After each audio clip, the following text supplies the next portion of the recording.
कोठडी सुनावली।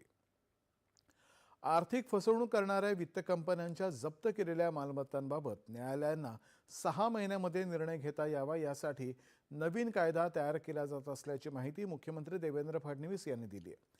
त्यांनी एका प्रश्नाच्या उत्तरात विधानसभेत याबाबत सांगितलं, अशा जप्त मालमत्तांबाबत 6 ते 7 वर्ष निकाल लागत नाही, त्यामुळे गुंतवणूकदारांचे अडकलेले पैसे पुन्हा मिळण्यात वेळ जातो। अशा सर्वसामान्य गुंतवणूकदारांना दिलासा देण्यासाठीच नवा कायदा केला जात आहे, असं त्यांनी स्पष्ट केलं। त्या प्रॉपर्टीज ॲब्सोल्यूट होऊन त्याची परवानगी विक्रीची आपल्याला मिळेल, त्या प्रोसेसमध्ये 6-6, 7-7 वर्ष जातात। आणि म्हणून आम्ही हा निर्णय घेतला आहे की कायद्यामध्ये बदल करून कायद्यानुसार न्यायालयावर 6 महिन्यात या ॲब्सोल्यूट करण्याचं बंधन आम्ही टाकणार आहोत।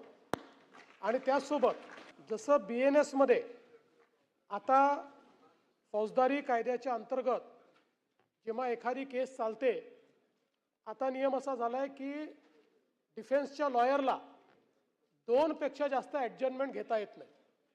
तशा पद्धतीनं याही केसमध्ये आम्ही हा नियम करतो आहोत, अमेंडमेंट करतो आहोत की 6 महिन्यात निकाल झाला पाहिजे आणि कुठल्याही परिस्थितीत 2 पेक्षा जास्त ॲडजॉर्नमेंट या ठिकाणी घेता येणार नाही। त्यामुळे या प्रॉपर्टीज लवकर ॲब्सोल्यूट होऊन त्याची विक्री करून जो काही सामान्य व्यक्ती आहे त्याचा पैसा आपल्याला परत करता येईल। अन्यथा 10-10 वर्षापूर्वी ज्यांच्या प्रॉपर्टीज जप्त केलेल्या आहेत त्यांचेही केसेस चाललेले आहेत, ते तारखा घेत राहतात, विक्री होत नाही, लोकांचे पैसे मिळत नाही। आणि म्हणून हा निर्णय घेतला आहे। इतर आपण ज्या बाबी मांडलेल्या आहेत त्याची चौकशी केली जाईल।